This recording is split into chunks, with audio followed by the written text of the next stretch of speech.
आप सभी को नवरात्रि के छठे दिन की हार्दिक शुभकामनाएं। आज इस वीडियो में हम आपको कात्यायनी की कथा सुनाएंगे। जयकारा माता रानी का। नवरात्रि के छठे दिन माँ दुर्गा के कात्यायनी रूप की पूजा की जाती है। कात्यायनी माँ को बुराई का नाश करने वाली देवी माना जाता है। उनके 4 हाथ हैं। उनका एक हाथ वर मुद्रा में है, जिससे वह भक्तों को आशीर्वाद प्रदान करती है। दूसरा हाथ अभय मुद्रा में है, जिससे वह सबकी रक्षा करती है। तीसरे हाथ में उन्होंने तलवार धारण की हुई है और चौथे हाथ में कमल का पुष्प है। कात्यायनी माता की पूजा करने वाले भक्तों अपने मन को आज्ञा चक्र में समाहित कर लेते हैं। आज्ञा चक्र दोनों बाहों के बीच माथे में स्थित होता है।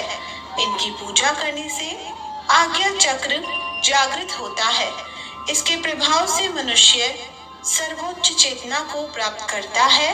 वह बौद्धिक रूप से संपन्न, संवेदनशील और तेज दिमाग का बन जाता है। आइए जानते हैं माँ कात्यायनी की कथा। प्राचीन समय में कत नाम के प्रसिद्ध ऋषि हुए तथा उनके पुत्र ऋषि कात्य हुए। उन्हीं के नाम से प्रसिद्ध कात्य गोत्र से विश्व प्रसिद्ध ऋषि कात्यायन उत्पन्न हुए थे। ऋषि कात्यायन की कोई संतान नहीं थी। ऋषि कात्यायन ने संतान प्राप्त करने के लिए कठिन तपस्या की। इसी बीच राक्षस महिषासुर देवताओं पर अत्याचार कर रहा था। उसके अत्याचार दिन प्रतिदिन बढ़ रहे थे। देवतागण दुखी होकर ब्रह्मा जी को साथ लेकर भगवान विष्णु तथा शिव शंकर के पास पहुँचे और उन्हें सारा वृतांत सुनाया। देवताओं की बातें सुनकर भगवान श्री विष्णु जी और शंकर जी को बहुत क्रोध आया। उनकी मोहें तन गई और आंखें लाल हो गई। गुस्से में भरे हुए भगवान विष्णु के मुख से एक बड़ा भारी तेज निकला और उसी प्रकार का तेज भगवान शंकर, ब्रह्मा और इंद्र आदि सभी देवताओं के मुख से प्रकट हुआ।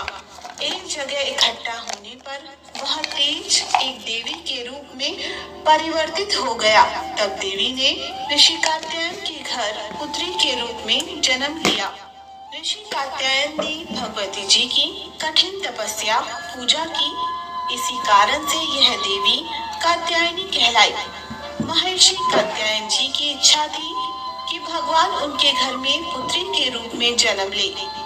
देवी ने उनकी यह प्रार्थना स्वीकार की तथा अश्विन कृष्ण चतुर्दशी को जन्म लेने के पश्चात शुक्ल सप्तमी, अष्टमी और नवमी तीनों दिनों तक कात्यायन ऋषि ने इनकी पूजा की।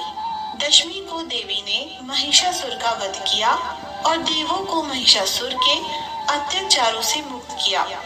माँ कात्यायनी को राक्षसों द्वारा किए जा रहे अत्याचारों को समाप्त करने के लिए बनाया गया था और उन्होंने एक योद्धा के रूप में जन्म लिया। महिषासुर को मारने के लिए त्रिदेव तथा अन्य सभी देवताओं ने बहुत सारे अस्त्र और शस्त्र देवी को प्रदान किए। कथा समाप्त। कथा सुनने वाले और कथा सुनाने वालों का भी भला हो। जय माता कात्यायनी। देवी कात्यायनी अमोघ फलदायिनी है। इनकी पूजा अर्चना द्वारा सभी संकटों का नाश होता है। इनकी विशेष पूजा कन्या के विवाह में आ रही बाधा दूर हो जाती है। कहते हैं कृष्ण को पति रूप में प्राप्त करने के लिए ब्रज की गोपियों ने माता कात्यायनी की पूजा की थी। यह पूजा कालिंदी यमुना के तट पर की गई थी, इसलिए ये ब्रजमंडल की अधिष्ठात्री देवी के रूप में प्रतिष्ठित है। माता कात्यायनी की पूजा से देव गुरु बृहस्पति प्रसन्न होते हैं और कन्याओं को अच्छे पति का वरदान देते हैं। इनका शुभ रंग लाल है। इस दिन इनको लाल रंग के कपड़े और फूल चढ़ाए। दुर्गा पूजा के छठे दिन प्रातः जल्दी उठ स्नान कर सबसे पहले माँ कात्यायनी की मूर्ति या तस्वीर को लकड़ी की चौकी पर लाल वस्त्र बिछाकर स्थापित करें। तदुपरांत चौकी पर मनोकामना गुटिका रखें। दीपक प्रज्वलित रखें। तदुपरांत हाथ में लाल पुष्प लेकर माँ का ध्यान करें। इसके पश्चात पहले दिन की तरह कलश और उसमें उपस्थित सभी देवी देवताओं की पूजा करनी चाहिए। इसके बाद माँ को हाथ में लिए हुए पुष्प अर्पण करें तथा माँ का षोडशोपचार से पूजन करें। देवी कात्यायनी की पूजा कर शहद का भोग लगाना चाहिए। हाथों में पुष्प लेकर माता के ऊपर दिए गए मंत्रों का जाप करते हुए उन पर पुष्प अर्पित करने चाहिए। नैवेद्य चढ़ाए तथा 108 की संख्या में इस मंत्र का जाप करें। ओम देवी कात्यायने नमः। मंत्र की समाप्ति पर माँ की प्रार्थना तथा आरती करें। फिर इस मंत्र से माँ की स्तुति करें। या देवी सर्वभूतेषु माँ कात्यायनी रूपेण संस्था नमस्तस्यै नमस्तस्यै नमस्तस्यै नमो नमः। जय माता कात्यायनी। आपका व्रत करने वाले, पूजा पाठ करने वाले सभी भक्तों की मनोकामनाएं पूरी करो।